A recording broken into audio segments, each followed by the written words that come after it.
آصف محمود باسط کی تحریر طلوع براہین احمدیہ کے وقت مطلع عالم. آواز ہے معید حامد کی. نئے فتنوں میں اب چرخے کہن کی آزمائش ہے. ظہور اسلام اور ظہور مسیح و مہدی کا درمیانی وقفہ ہمیشہ غیر معین رہا.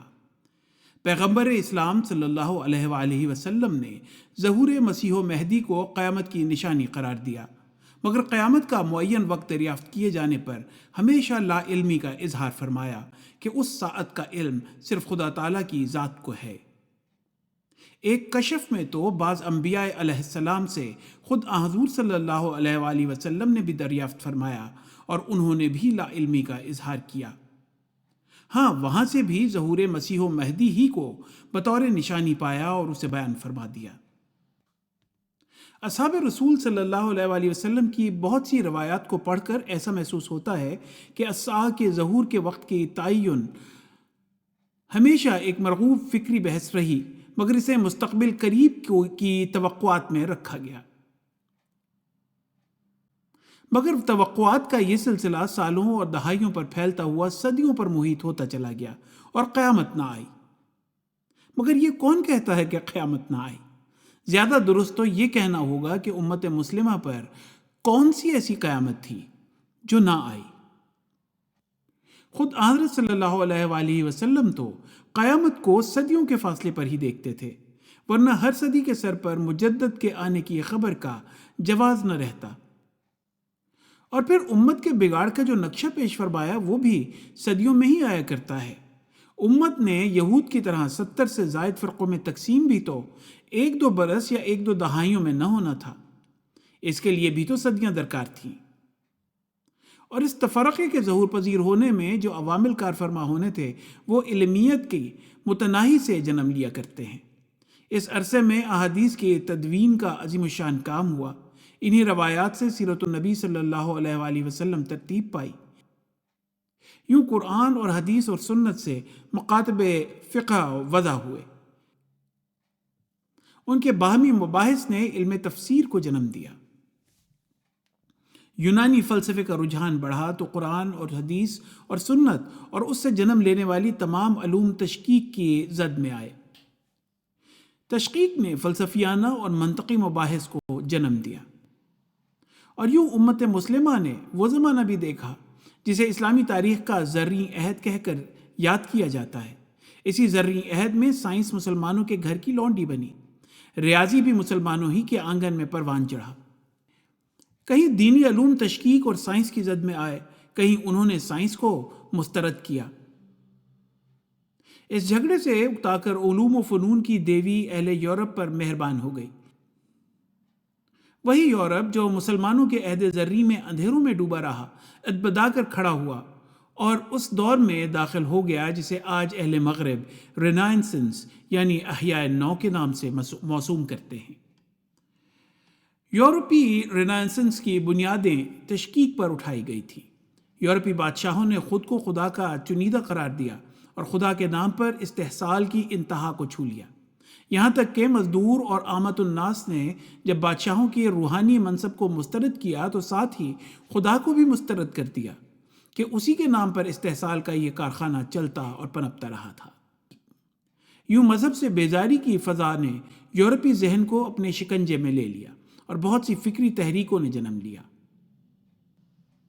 یوں رینائنسنس اپنے ارتقاء سے گزرتا ہوا انلائٹنمنٹ کے دور میں داخل ہوا. یورپ کی فکری تاریخ میں اس دور کا یہ نام، جس کا قریب ترین ترجمہ معرفت ہو سکتا ہے، اس لیے اس نام سے موسوم ہوا کہ اس دور میں یورپی ذہن نے مذہب سے مکمل بیزاری اختیار کی اور وہ الحاد جو تشکیک کے لبادے میں پنپتا تھا کھل کر سامنے آیا اور مذہب سے لا تعلقی کے رجحان کو فروغ دیا. یہاں تک کہ وہ وقت آ پہنچا جب مذہب کو ایک لاش محض قرار دے دیا گیا، بلکہ لاشے سے بڑھ کر ایک مضر شے قرار دے دیا گیا. 1843 میں کارل مارکس 1818 تا 1883 نے مذہب کو عوام کے لیے افیون قرار دیا، یعنی ایک حربہ جس کے ذریعے ان کے ذہنوں میں اٹھنے والے سوالات کو سرد کرنے کا کام لیا جاتا ہے. مذہب سے بیزاری اور کراہت کی یہ لہر اس قدر زور سے پھیلی کہ 1882 تک پہنچتے پہنچتے جرمن فلسفی نیٹشے نے یہ نعرہ لگا دیا کہ خدا مر چکا ہے۔ یہاں یہ یاد رکھ لیں کہ یہ فکری لہر پوری قوت سے حضرت مسیح موعود علیہ السلام کی پیدائش کے وقت کے قریب اٹھی، اور اس لہر کا قہر آپ علیہ السلام کے دعوے کے قریب اپنے عروج کو پہنچ چکا تھا۔ مگر ابھی تاریخ کا کچھ مزید تجزیہ ضروری ہے۔ یاد رہے کہ ان فکری تحریکوں کی جڑیں سیاست اور اس سے جڑی معاشیات میں پیوست تھیں۔ جہاں یورپی بادشاہتوں کے ہاتھوں معاشی استحصال نے انسان کو خدا سے بددل کر دیا تھا، وہاں انسان اپنی معاشرتی بدحالی کو دور کرنے اور خوشحالی کے حصول کے لیے بھی کوشاں تھا۔ حاکم وقت کے خلاف بغاوت کرنا رواج بن چکا تھا۔ صنعتی انقلاب نے مرد و زن کو معاشی کارخانے کا ایک پرزہ بنا دیا تھا۔ خوشحالی کی تلاش میں آشوب معاش کے ستائے ہوئے انسان کو کسی قدر کشائش تو دے دی، مگر اس کے دل و دماغ سے سکون کو ناپید کر دیا۔ زندگی کی تیز رفتاری نے اسے یہ سوچنے ہی نہ دیا کہ یہ سکون وہ اس طویل سفر میں کہاں کھوایا ہے۔ خیال اس مذہب کی عدم موجودگی کی طرف کیسے جاتا، کیونکہ اسے تو سخت کراہت کے ساتھ ترک کر دیا گیا تھا۔ لہذا اس سکون کی تلاش میں یورپ کی سوسائٹی نے عیش و طرب کی وہ نہج اپنا لی جو آج یورپ کو مکمل طور پر اپنی لپیٹ میں لے چکی ہے۔ یہاں صنعت و حرفت کے پجاری جدید انسان نے اپنی ذات کی تلاش کا سفر شروع کیا اور انڈیویجولزم کی لہر سے جا لپٹا۔ میں ہوں اور میں اپنے ذاتی وقت میں جو چاہے کر سکتا ہوں، جو چاہوں پہنوں، نہ چاہوں نہ پہنوں، جو چاہوں کروں، جو چاہوں نہ کروں۔ یہ انسانی ذہن میں ابھرنے والے ایگزسٹینشیل کویسچنز، وجودیاتی سوال کا جوابی رد عمل تھا، جس نے انسان کو ہر چیز، ہر فکری تحریک، ہر مذہبی پابندی، ہر روحانی تقاضے کے خلاف اکسایا، اور یہ آزادی جدید انسان کا طرۂ امتیاز ٹھہری۔ یہاں سے وجودیت، ایگزسٹینشیلزم کی فکری تحریکوں نے زور پکڑا، اور 20ویں صدی کے اختتام پر انسان ماڈرنزم یعنی جدیدیت کی حدیں پار کر کے پوسٹ ماڈرنزم یعنی ما بعد الجدیدیت کے لق و دق صحرا میں آ پہنچا۔ یہاں کسی بھی مذہبی عقیدے، فکری رجحان، سیاسی نظریے کی گنجائش ختم ہو گئی، اور ہر چیز اسی تشکیک کی آگ کی زد میں آ گئی جو کبھی مذہب کو نگل چکی تھی۔ تاریخی لحاظ سے یہ قیام جماعت احمدیہ کا زمانہ بنتا ہے، مگر مذہب کی تاریخی مد و جزر پر ایک نظر ڈالنا بھی ضروری ہے۔ جہاں فلسفیانہ تحریکات اپنا زور دکھا رہی تھیں اور دنیا کو مذہب سے بددل کرنے میں منہ زور طاقت کا مظاہرہ کر رہی تھیں، وہاں مذاہب کا ان تند و تیز آندھیوں سے مقابلہ بھی جاری تھا۔ آغاز میں یورپی کلیساؤں نے بھی مذہب کو معدوم ہونے سے بچانے کے لیے کوشش کی۔ آئزک نیوٹن سائنسدان ہونے کے ساتھ ساتھ ایک راسخ العقیدہ عیسائی بھی تھا، رینائنسنس کے دور کا فلسفی۔ ڈسکریٹس بھی عیسائی تھا۔ انہوں نے اور ان کی طرح دیگر سائنسدانوں اور فلسفیوں نے مذہب کو ساتھ ساتھ زندہ رکھنے کی کوشش بھی کی۔ آکسفورڈ اور کیمبرج کی یونیورسٹی، جو آج دنیا کی عظیم الشان دانشگاہیں خیال کی جاتی ہیں اور جہاں دہریت پنپتی ہے، اپنے آغاز میں مذہبی درسگاہوں کے طور پر ہی وجود میں آئی تھی۔ ان سے الحاق رکھنے والے تعلیمی اداروں کے نام Trinity college, Jesus college, Christ college, Christ church, Magdalen college انہی زمانوں کی یادگار ہیں۔ اس دوران یورپی طاقتیں نو آبادیات قائم کرنے میں سرگرم ہو چکی تھیں۔ دنیا کے ہر خطے میں کسی نہ کسی یورپی طاقت کی عملداری تھی۔ مسیحی کلیساؤں، مشنری سوسائٹیز نے یورپ کی مذہبی بیزاری سے اکتا کر نو آبادیات کا رخ کیا کہ وہاں کے مقامی آبادی کو مسیحیت کی آغوش میں لایا جائے۔ مسیحی مناد انجمنیں اس قدر منظم تھیں کہ ان کے مقابلے پر اس وقت دنیا کا کوئی بھی مذہب منظم نہ تھا۔ ان مسیحی تبلیغی انجمنوں کی آپس کے اختلاف اپنی جگہ، لیکن کوئی انجمن اگر رومن کیتھولک ہے تو اس کی مضبوط تنظیمی بنیادیں اسے ویٹیکن سے حاصل ہوتی۔ اگر پروٹیسٹنٹ ہے تو کلیسائے انگلیشیا یعنی چرچ آف انگلینڈ کی زبردست پشت پناہی اسے منظم کیے رکھتی۔ ایسی ٹھوس تنظیم کے لیے جو مالی استحکام درکار ہوتا ہے، وہ بھی انہی بڑی طاقتوں سے اخذ کیا جاتا۔ یہ مشنری سوسائٹیز دنیا کے جس خطے میں بھی پہنچتی، وہاں صرف مشن ہی قائم نہ ہو کرتی بلکہ تعلیمی ادارے اور اسپتال بھی قائم کرتی۔ ہندوستان میں تعلیم نسواں کے رجحان کا پیدا ہونا بھی بنیادی طور پر مشن زنانہ اسکولوں کا ہی مرہون منت ہے۔ جب معالج مسیحی ہو، معلم مسیحی ہو، خوراک مہیا کرنے والا مسیحی ہو، ایسے میں تبلیغ کا کام تو آدھے سے بھی زیادہ ہو چکا، رہی صحیح کسر ان مذہب کے بگڑے ہوئے عقائد پورے کر دیتے۔ مثلا ہندوؤں کے لیے چھوت چھات سے نجات کی لالچ کافی تھی، مسلمانوں کے لیے ایک وفات یافتہ نبی کے مقابل پر آسمان پر بیٹھا ایک زندہ نبی زیادہ پرکشش تھا۔ مردہ نبی زندہ نبی کے تبلیغی حربے کا صحرا عیسائی منادوں کی تاریخ پادری کارل فینڈر کے سر باندھتی ہے۔ اس نے اپنی کتاب میزان الحق میں دیگر دلائل کے ساتھ اس دلیل کو بھی بڑے فخر سے پیش کیا، اور یہ دلیل بہت سے مسلمانوں کے ایمان کو لوٹنے میں کارگر ہوئی۔ ہندو مت کے بعض مکاتب نے عیسائی منادوں کا مقابلہ یوں کیا کہ تبلیغ نہ کرنے کی روایت کو توڑا اور آریہ سماج جیسے فرقوں نے جنم لیا۔ برہمو سماج والے تبلیغ کرنے کے تو حامی نہ ہوئے، تاہم غیر مذہب سے ہندو مت میں شامل ہونے کو روا قرار دیا اور اپنے عقائد میں بنیادی تبدیلیاں واقع کر لیں، جن میں کثیر الالہ عقیدے کو چھوڑ کر ایک خدا کو ماننے کا عقیدہ عام کرنے کی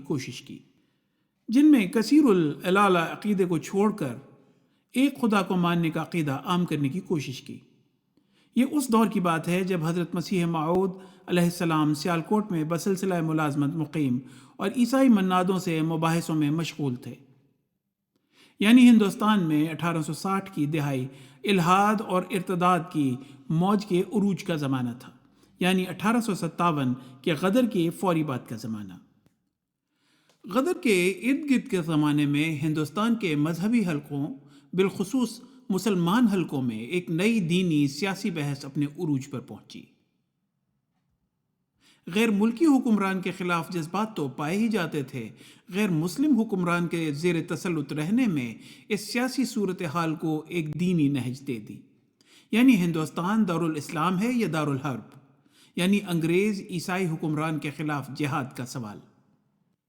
اس سوال اور ایسے ہی اور سوالات کے نتیجے میں قرآن و حدیث کی وہ تفاسیر کی گئیں جو پہلے سے ہی منتشر مسلمانوں میں مزید انتشار اور تفرقے پر منتج ہوئیں۔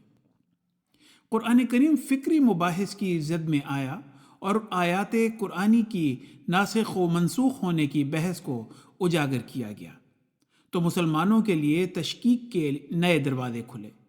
ہر مفسر اپنی فکری رجحان کے مطابق بعض آیات کو ناسخ اور بعض کو منسوخ قرار دینے لگا، اور حضرت شاہ ولی اللہ محدث دہلوی رحمۃ اللہ علیہ تو 5 آیات قرآنی کو منسوخ قرار دے چکے تھے۔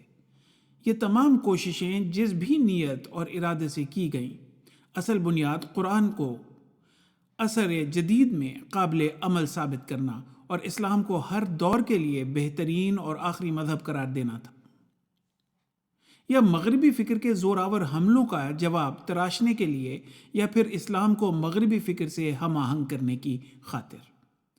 مثلا سر سید احمد خان کی مسلمانوں کی بیداری کی تحریک کے بھلے نتائج سے انکار کرنا ناانصافی ہے، مگر اس کے پیچھے یہی مغرب پرستی کار فرما تھی۔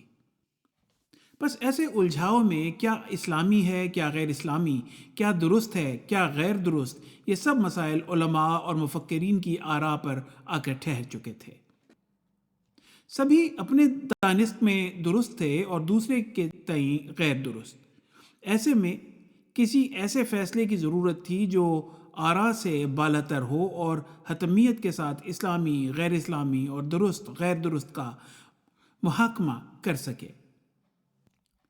ایسا فیصلہ صرف وحی الہی کے ذریعے سے ہی ہوتا آیا تھا، اور اب وقت تھا کہ خدا تعالیٰ اپنے دین کے معاملات میں خود رہنمائی فرمائے۔ مگر یہی وہ وقت تھا جب وحی الہی کے دروازے بند خیال کیے جاتے تھے، اور یہی وہ وقت تھا جب حضرت مرزا غلام احمد قادیانی علیہ السلام نے براہین احمدیہ تصنیف فرمائی۔ وحی و الہام کا دروازہ کھلنا۔ جیسا کہ اوپر ذکر گزر چکا ہے، یہ زمانہ مغربی فکری تحریکوں کے سخت زد میں تھا۔ اس دور میں علم اور اس کی صداقت، ایپسٹیمولوجی کا سارا مدار حسیات اور عقل پر تھا۔ جو شے اس امتحان پر پورا اترتی وہ شے، اور جو نہ اترتی لا شے ٹھہرتی۔ حضرت مرزا صاحب مغربی تحریکات سے جس قدر واقف تھے وہ آپ کے قاری کو حیرت میں مبتلا کر دیتا ہے۔ یہاں لفظ قاری دانستہ استعمال کیا گیا ہے تاکہ یہ فضا برقرار رہ سکے کہ ہم سخن فہم ہیں، غالب کے طرفدار نہیں۔ پس حضرت مرزا صاحب علیہ السلام کو جدید فکری تحریکات سے بخوبی واقفیت تھی۔ براہین احمدیہ کے ابتدائی صفحات ہی اس علم کا پتہ دینے کو کافی ہیں، مگر آپ علیہ السلام کی بعد کی تحریرات، اشتہارات اور ملفوظات اس امر پر مہر تصدیق ثبت کرتے چلے جاتے ہیں۔ حضور علیہ السلام نے عقل اور حسیات کے ذریعے حاصل ہونے والے علم کا انکار نہ کیا، بلکہ یہ ثابت فرمایا کہ اگر حکم عقل کا دنیا کے محسوسات اور مشہودات سے متعلق ہو جو ہر روز دیکھے جاتے یا سنے جاتے یا سونگھے جاتے یا ٹٹولے جاتے ہیں، تو اس وقت رفیق اس کا جو اس کے حکم کو یقین کامل تک پہنچاوے مشاہدہ صحیحہ ہے کہ جس کا نام تجربہ ہے۔ اور اگر حکم عقل کا ان حوادث اور واقعات سے متعلق ہو جو مختلف ازمنہ اور امکنہ میں صدور پاتے رہے ہیں یا صدور پاتے ہیں، تو اس وقت اس کا ایک اور رفیق بنتا ہے کہ جس کا نام تواریخ اور اخبار اور خطوط اور مراسلات ہے، اور وہ بھی تجربے کی طرح عقل کی دودھ آمیزش روشنی کو ایسا مصفح کر دیتا ہے کہ پھر اس میں شک کرنا ایک احمق اور جنون اور سودا کا کام ہے۔ اور اگر حکم عقل کا ان واقعات سے متعلق ہو جو ماوراء المحسوسات ہیں، جن کو ہم نہ آنکھ سے دیکھ سکتے ہیں اور نہ کان سے سن سکتے ہیں اور نہ ہاتھ سے ٹٹول سکتے ہیں اور نہ اس دنیا کی تواریخ سے دریافت کر سکتے ہیں، تو اس وقت اس کا ایک تیسرا رفیق بنتا ہے جس کا نام الہام اور وحی ہے۔ حوالہ براہین احمدیہ روحانی خزائن جلد نمبر اول صفحہ 79-80 بقیہ حاشیہ نمبر 4۔ عقلی دلائل سے حاصل ہونے والے علم کے بارے میں حضور علیہ السلام نے بتصریح فرمایا کہ ایمان ان کا جو صرف دلائل عقلیہ پر مبنی ہے ہونا چاہیے کہ مرتبے تک محدود ہے، اور مرتبہ کاملہ ہے کا انہیں نصیب نہیں۔ سو اس تحقیقات سے بھی یہی ثابت ہے کہ کھلا ہوا اور واضح راستہ معرفت الہی کا صرف بذریعہ کلام الہی ملتا ہے، اور کوئی ذریعہ اس کے وصول و حصول کا نہیں۔ حوالہ براہین احمدیہ روحانی خزائن جلد اول صفحہ 215 بقیہ حاشیہ نمبر 11۔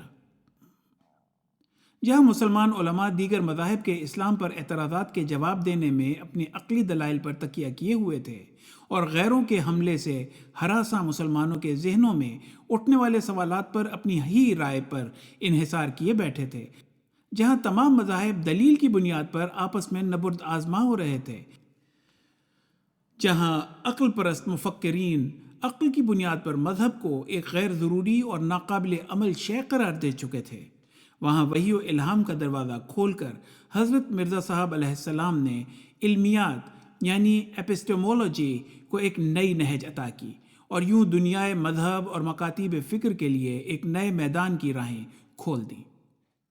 یہ حقیقت براہین احمدیہ کو صرف مذہب ہی نہیں بلکہ دنیائے فلسفہ میں بھی ایک ممتاز مقام دیتی ہے۔ تمام مذاہب کو انعامی چیلنج۔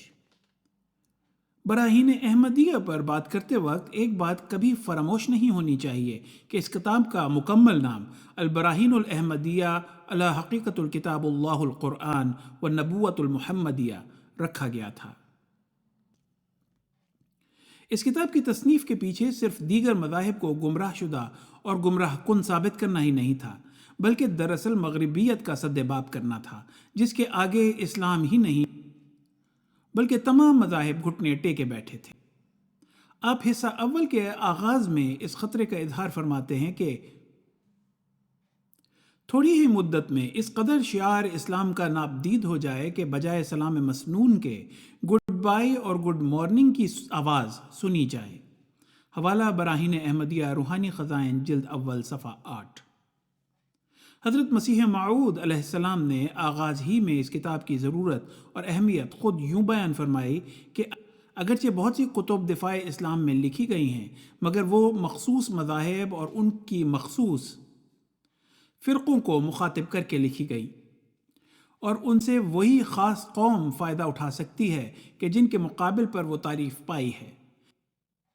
لیکن یہ کتاب تمام فرقوں کے مقابل پر حقیقت اسلام اور سچائی حقائق اسلام کی ثابت کرتی ہے اور عام تحقیقات سے حقانیت فرقان مجید کی بپائے ثبوت پہنچاتی ہے۔ حوالہ براہین احمدیہ روحانی خزائن جلد اول صفحہ 8۔ نیز فرمایا، پس بہرحال ایسی کتاب کی اشد ضرورت تھی کہ جو ہر ایک فرقے کے مقابل پر سچائی اور حقیقت اسلام کی دلائل عقلیہ سے ثابت کرے کہ جن کے ماننے سے کسی انسان کو چارہ نہیں۔ حوالہ براہین احمدیہ روحانی خزائن جلد اول صفحہ نمبر 9۔ تحقیق کی دنیا میں محققین جسے گیپ ایریا کہتے ہیں اور اسے پر کرنے کے لیے نئے مضامین اور موضوعات پر تحقیق کرتے ہیں، دنیا مذہب میں بھی ایسے خلا پیدا ہوتے ہیں۔ انہیں خدا تعالیٰ انبیاء اور مرسلین اور مجددین کے ذریعے پر کرتا ہے۔ پس دنیا مذہب میں ایک ایسا خلا پیدا ہو جانے پر یہ اپنی نوعیت کی انوکھی تصنیف تھی، جیسا کہ ہم اوپر دیکھ آئے ہیں کہ اس وقت صرف اسلام ہی خطرے میں نہ تھا بلکہ مذہب من کل الوجوہ خطرات کی آندھیوں میں گھرا ہوا تھا۔ ایسے میں اس کتاب کا ظہور مذہب کے لیے تریاق بن کر آیا، اور چونکہ براہین احمدیہ کا اصل مقصد قرآن کریم اور اسلام کی حقیقت کو ثابت کرنا تھا، لہذا یہی ایک حربہ مذہب کے لیے تریاق ثابت ہوا، کیونکہ دیگر مذاہب بھی اپنے اصل میں تو اسلام ہی کے ارتقائی منازل تھے۔ اس قدر بڑے دعوے کے ساتھ یہ چیلنج بھی دے دیا گیا، یعنی ایک اشتہار تعدادی 10,000 روپے کا اسی غرض سے اس میں داخل کیا گیا، صفحہ نمبر 10، جو تمام مذاہب کے ماننے والوں کے لیے تھا۔ حضور علیہ السلام نے یہ چیلنج پیش کرتے ہوئے فرمایا کہ جو کوئی اس کتاب میں شامل قرآن کریم اور اسلام کی حقانیت کے دلائل کو اپنی کتاب سے توڑ دے تو میں مشتہر ایسے مجیب کو بلا عذر و حیلے اپنی جائیداد قیمتی 10,000 روپیہ پر قبض و دخل دے دوں گا۔ حوالہ براہین احمدیہ روحانی خزائن جلد اول صفحہ 28۔ ایک اعتراض کو بھی یہاں دیکھتے چلیں۔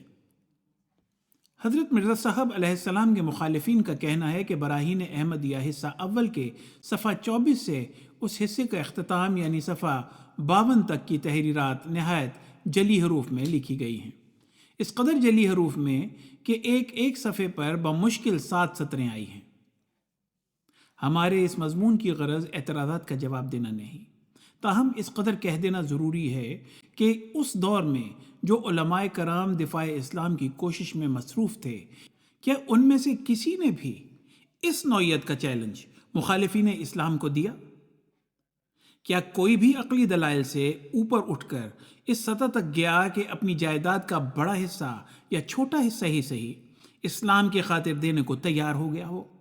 پس براہین احمدیہ اپنی نوعیت کی واحد کتاب ہے جو اس ضرورت کے وقت میں تالیف ہوئی جس میں تمام مذاہب اور لا مذہبوں کے دلائل کو قرآن کریم سے رد کر کے اسلام کی حقانیت ثابت کی گئی۔ اس پر مستزاد ایک ایسا بڑا چیلنج دے دیا گیا کہ جس سے سبک دوشی حاصل کرنا قیامت تک ان کو نصیب نہیں ہو سکتا۔ براہین احمدیہ روحانی خزائن جلد اول صفحہ 10۔ قارئین اتفاق کریں گے کہ ایسا چیلنج جلی ہی نہیں، زرعی حروف سے لکھے جانے کے لائق تھا کہ دنیا اسلام میں اپنی نوعیت کی پہلی کتاب تھی کہ تمام ادیان کو مخاطب کرتی اور ان کے دلائل کو توڑتی تھی، اور پہلی مرتبہ ایک چیلنج دے دیا گیا تھا جو قیامت تک کھلا تھا۔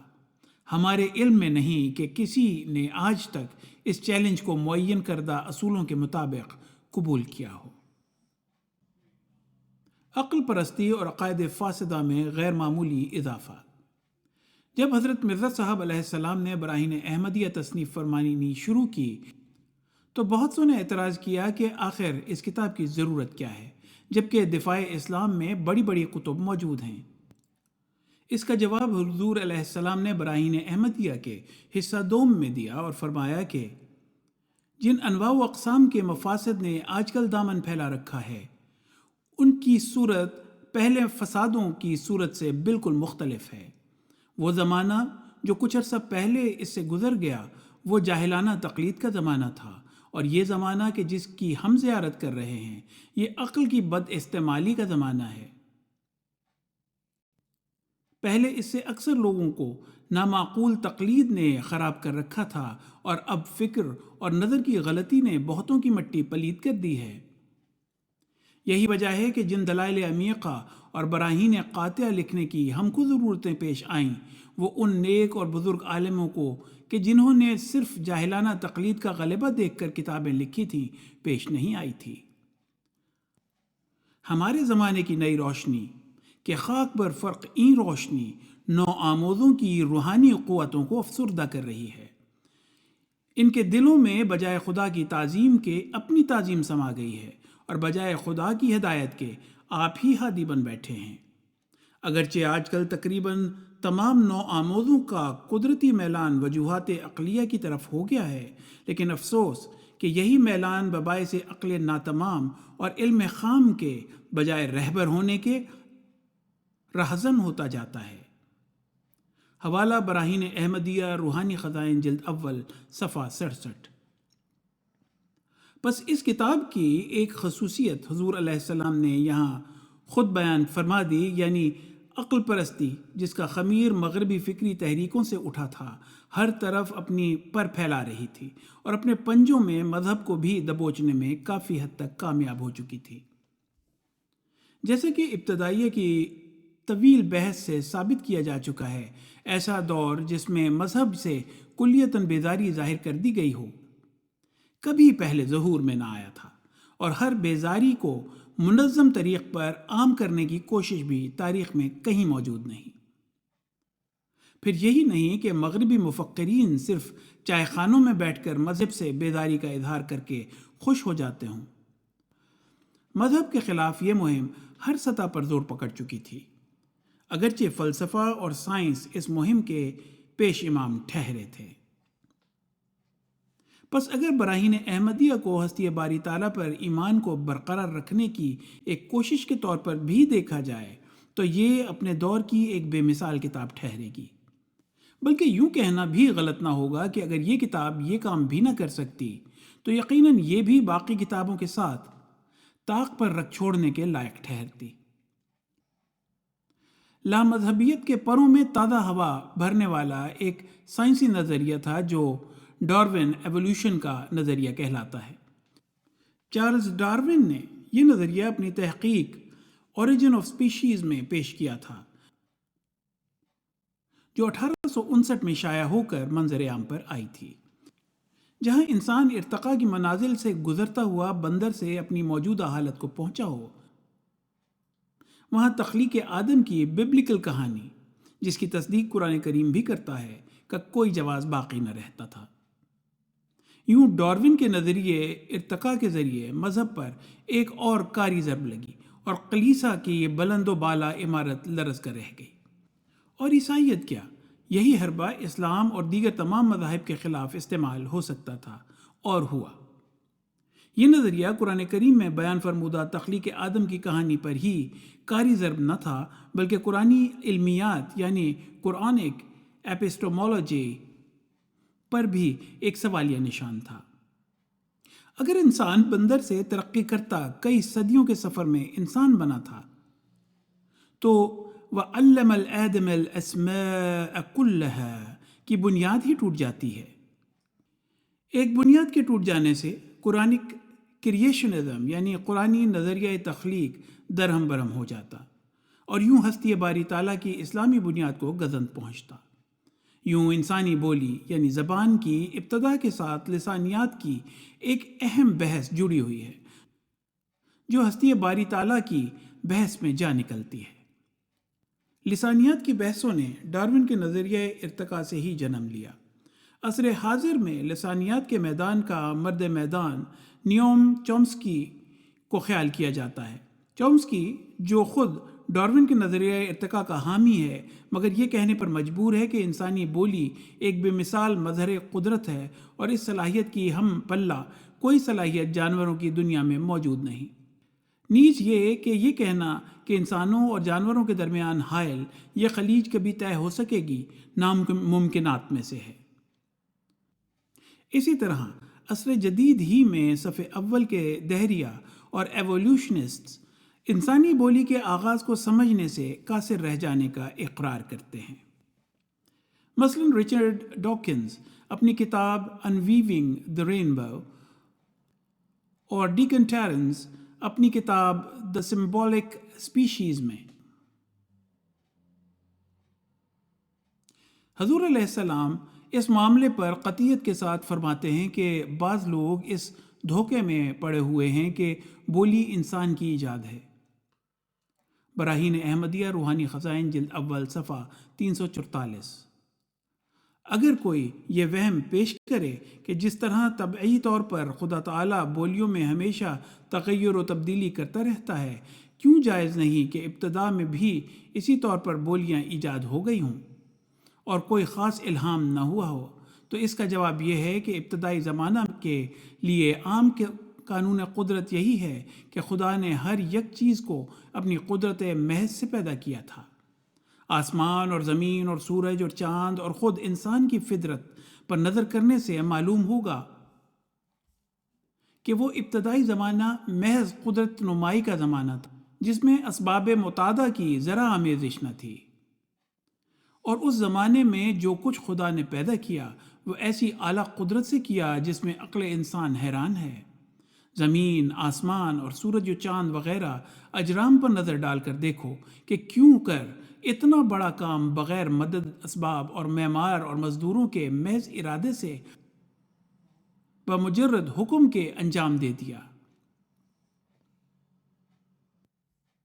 پھر جس حالت میں اس ابتدائی زمانے میں خدا کا سارا کام قدرتی پایا جاتا ہے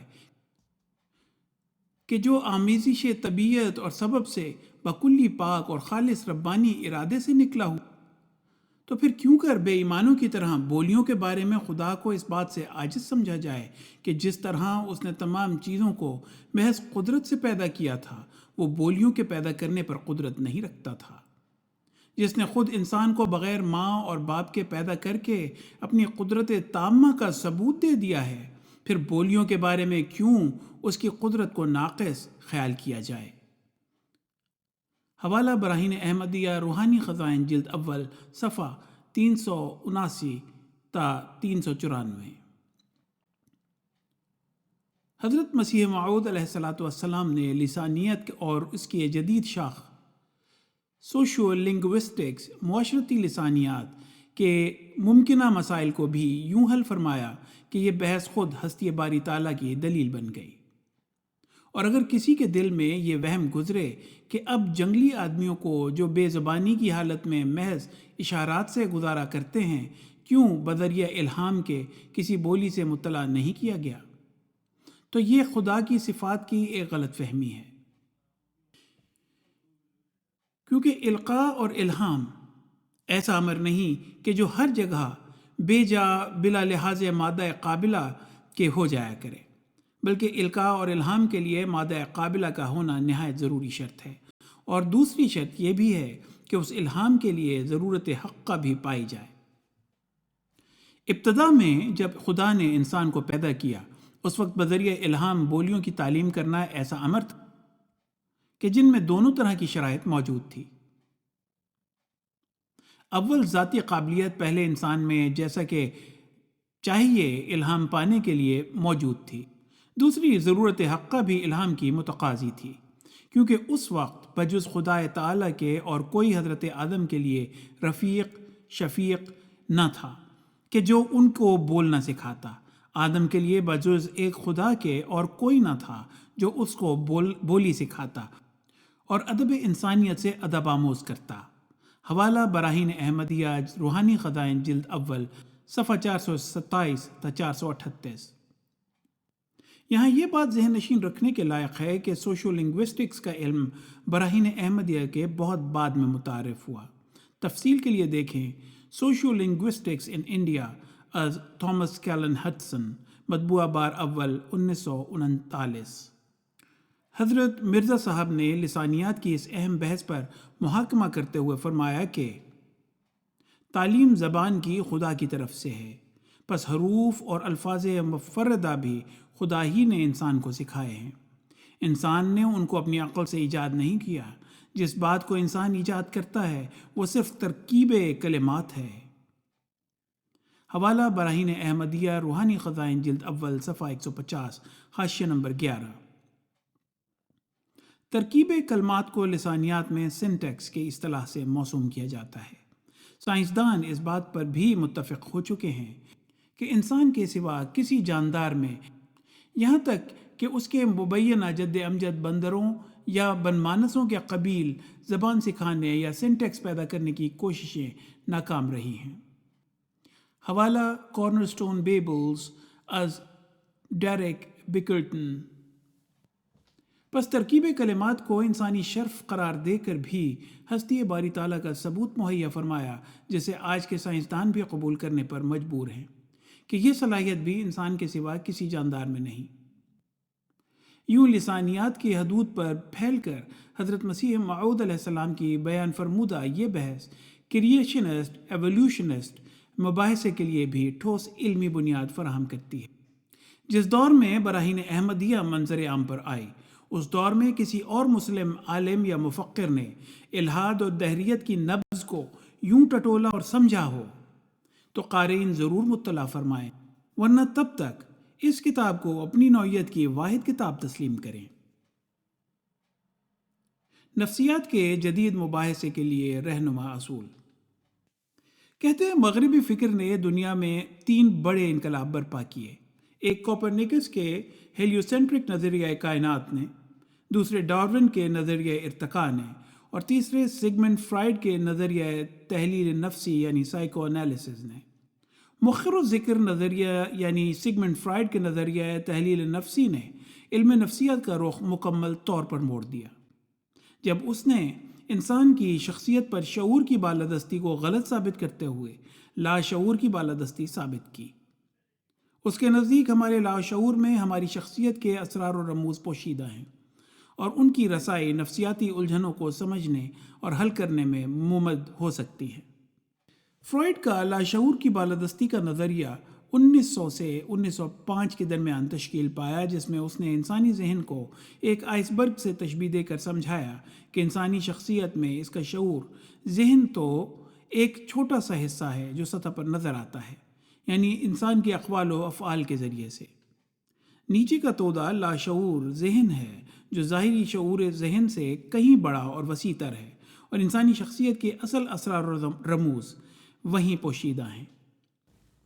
آگے چلنے سے پہلے یہ ذہن نشین کرنا ضروری ہے کہ لفظ سائیکالوجی میں سائیکی کا مطلب روح ہے۔ مکمل استعلاء کا مطلب ہوا روح کو سمجھنے کا علم۔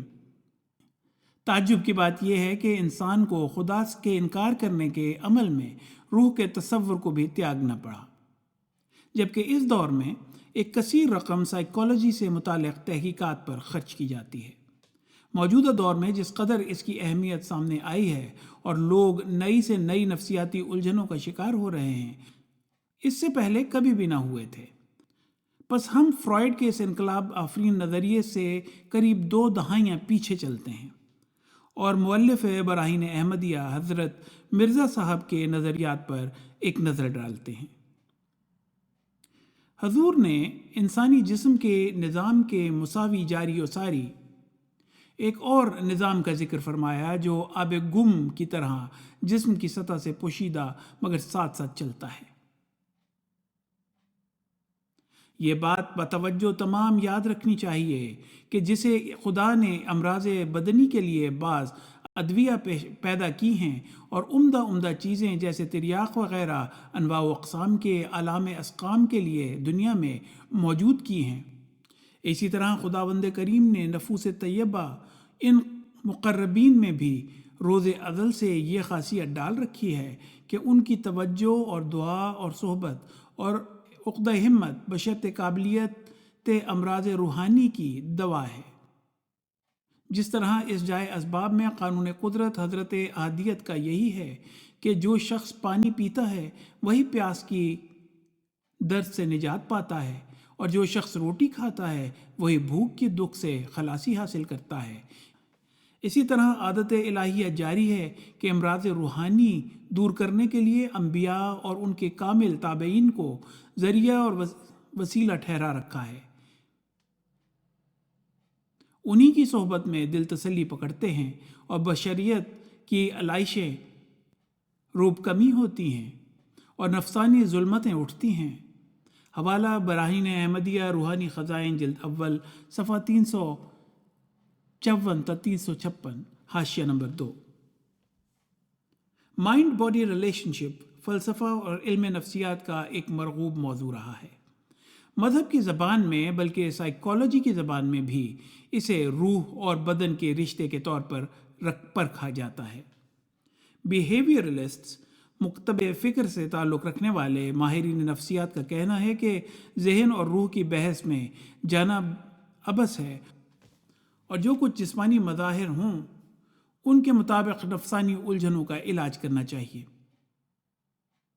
تاہم اس معاملے میں ڈوئلسٹ مکتبہ فکر ذہن، روح اور جسم کو دو الگ الگ اکائیاں خیال کرتا ہے اور ثابت کرتا ہے کہ دونوں ایک دوسرے پر اثر انداز ہوتے ہیں۔ تاہم یہ بحثیں براہین احمدیہ کی بہت بعد اٹھیں۔ حضرت مسیح موعود علیہ السلام نے دونوں کو الگ الگ اکائیوں کی طور پر سمجھا اور سمجھایا اور روح کی اہمیت کو اجاگر فرمایا۔ دور دراز کی باتیں تو یک طرف رہیں، اول قدم میں ہی عقل پر حیرانی ہے کہ روح کیا چیز ہے اور کیوں کر داخل ہوتی ہے اور کیوں کر نکلتی ہے۔ ظاہراً تو کچھ نکلتا نظر نہیں آتا اور نہ داخل ہوتا نظر آتا ہے، اور اگر کسی جاندار کو وقت نظر جان کر کسی شیشے میں بھی بند کرو تب بھی کوئی چیز نکلتی نظر نہیں آتی، اور اگر بند شیشے کے اندر کسی مادہ میں کیڑے پڑ جائیں تو ان روحوں کے داخل ہونے کا بھی کوئی راہ دکھائی نہیں دیتا۔ حوالہ براہین احمدیہ روحانی خزائن جلد اول صفحہ 337 تا 338، بقیہ حاشیہ نمبر 2۔ یہاں یہ وضاحت ضروری ہے کہ حضور علیہ السلام کوئی نفسیات کی کتاب تحریر نہیں فرما رہے تھے، نہ ہی براہین احمدیہ کوئی سائنس کی نصابی کتاب تھی۔ آپ علیہ السلام اسلام کی حقانیت ثابت فرما رہے تھے اور جدید مباحثے سے واقف ہونے کے باعث معاصر جدید علوم اور تحقیقات بھی آپ علیہ السلام کے پیش نظر تھیں۔ جن جدید مباحثات نے ہستی باری تعالیٰ کا انکار کیا تھا، آپ انہی مباحث میں سے ہستی باری تعالیٰ کا ثبوت مہیا فرما رہے تھے۔ مذکورہ بالا بحث کو جاری رکھتے ہوئے حضور انور فرماتے ہیں، انڈے میں اس سے بھی زیادہ تعجب ہے کہ کس راہ سے روح پرواز کر کے آتی ہے، اور اگر بچہ اندر ہی مر جائے تو کس راہ سے نکل جاتی ہے۔ کیا کوئی عاقل اس معمے کو صرف اپنی ہی عقل کے ذریعے سے کھول سکتا ہے؟ وہم جتنے چاہو دوڑاؤ، مگر مجرد عقل کے ذریعے سے کوئی واقعی اور یقینی بات تو معلوم نہیں ہوتی۔ پھر جب کہ پہلے ہی قدم میں یہ حال ہے تو پھر یہ ناقص عقل امور مادہ میں قطعی طور پر کیا دریافت کر لے گی؟ حوالہ براہین احمدیہ روحانی خزائن جلد نمبر اول صفحہ 337 تا 338، بقیہ حاشیہ نمبر 2۔ پھر جیسے واضح نظر آ رہا ہو کہ آئندہ آنے والے زمانے میں نفسیاتی الجھنیں انسان کے بڑے مسائل میں سے ایک بن جائیں گی، فرمایا، افسوس کیوں آپ لوگوں کو سمجھ نہیں آتا کہ روح کی ہر یک بے قراری کا چارہ اور نفس امارہ کی ہر یک مرض کا علاج صرف اپنے ہی تخیلات اور تصورات سے ممکن نہیں۔ یہ ایک قدرتی قاعدہ ہے کہ جب انسان کسی جذبہ نفسانی یا آفت روحانی میں مبتلا ہو، مثلاً قوت غضبیہ اشتعال میں ہو اور قوت شہویہ شعلہ زن ہو، یا کسی مصیبت اور ماتم اور ہم و غم میں گرفتار ہو، یا کسی اور تغیر نفسانی یا روحانی سے مقہور ہو، تو وہ ان امراض میں اغراض کو کہ جو اس نفس اور روح پر غلبہ کر رہی ہیں صرف اپنی وعظ و نصیحت سے دور نہیں کر سکتا، بلکہ اس جذبے کے فروغ کرنے کے لیے ایک ایسے واعظ کا محتاج ہوتا ہے کہ جو سامع کی نظر میں باروب اور بزرگ اور اپنی بات میں سچا اور اپنے علم میں کامل اور اپنے عہدوں میں وفادار ہو، اور بائیں ہمہ ان امور کی پورا کرنے پر قادر بھی ہو جن سے سامع کے دل میں خوف یا امید یا تسلی پیدا ہوتی ہے۔ حوالہ براہین احمدیہ روحانی خزائن جلد اول صفحہ 338 تا 339، بقیہ حاشیہ نمبر 11۔ پھر جب یہ واضح فرما دیا کہ عصر جدید اپنی تیز رفتاری اور تہو بالا ہوتے روز و شب کے باعث انسان کے جسم کے لیے تو شاید آرام کا باعث ہو، مگر اس کے ذہن روح کو مجروح کرنے کی پوری صلاحیت رکھتے ہیں، ماہرین نفسیات کی رہنمائی یہ کہہ کر فرمائی کہ ان تمام امور پر نظر ڈالنے سے دانا انسان یہ اس نتیجے پر پہنچ سکتا ہے کہ خدا نے جو اس کی فطرت کو ایسا بنایا ہے کہ یہ وضع فطرت اس بات پر دلالت کرتی ہے کہ اس حکیم المطلق نے انسان ضعیف البیان کو اپنی ہی رائے اور قیاس پر چھوڑنا نہیں چاہا، بلکہ جس طور کے واعظوں اور متکلموں سے اس کی تسلی اور تشفی ہو سکتی ہے، اس کے جذبات نفسانی دب سکتے ہیں اور اس کی روحانی بے قراریاں دور ہو سکتی ہیں، وہ سب متکلم اس کے لیے پیدا کیے ہیں، اور جس کلام سے اس کے امراض و اعراض دور ہو سکتی ہیں وہ کلام اس کے لیے مہیا کیا ہے۔ یہ ثبوت ضرورت الہام کا کسی اور طرف سے نہیں بلکہ خدا کا ہی قانون قدرت اسے ثابت کرتا ہے۔ حوالہ براہین احمدیہ روحانی خزائن جلد اول صفحہ 340، بقیہ حاشیہ نمبر 11۔ بس براہین احمدیہ کا ایک یگانہ کمال یہ بھی ہے کہ اس میں نہ صرف نفسیات کی عمیق گہرائیوں سے پردہ اٹھایا گیا، بلکہ جہاں ماہرین اس بات پر جا کر رک گئے کہ انسانی ذہن روح کی لاشعور میں اس کی نفسانی الجھنوں کے راز ہیں، وہاں انہیں ان سربستہ رازوں کی حقیقت تک پہنچنے اور الجھنوں کو حل کرنے کی راہ بھی دکھا دی۔ حضور علیہ السلام نے یہ فرمایا کہ انسان کی عجیب الخلقت روح خدا کی معرفت کے لیے بنائی گئی ہے۔ براہین احمدیہ روحانی خزائن جلد اول صفحہ 231، حاشیہ۔ اور یہ کہ انسان سلیم الفطرت کی روح خدا کی معرفت کی بھوکی اور پیاسی ہے۔ یہ اشارہ دے دیا کہ جدید انسان کی دنیا داری کی دوڑ دھوپ اسے روحانیت سے دور کرنے کا سبب ہے، اور اسی سبب سے روحانی نفسانی الجھنیں اور نفسہ نفسی کا دور دورہ ہے، مگر اس کا علاج وہاں نہیں جہاں سائنس تلاش کرتی ہے، بلکہ اس غذا میں ہے جو خدا تعالیٰ نے انسانی روح کے لیے نازل فرمائی، یعنی قرآن کریم۔ انسانی نفسیات کو جو مسائل درپیش تھے اور کہیں زیادہ بڑھ کر درپیش ہونے والے تھے، اس دور میں کسی اور نے اس قدر باریکی سے انہیں سمجھا ہو تو قارئین ضرور مطلع کریں۔ تب تک براہین احمدیہ کا مضمون ہر دوسری مذہبی کوشش پر بالا رہا۔ اختتامیہ۔ براہین احمدیہ کی تالیف کا آغاز ایک ایسے وقت میں ہوا جب اسلام ہی نہیں الہیات بالعموم مغربیت کے طوفان کی زد میں تھے۔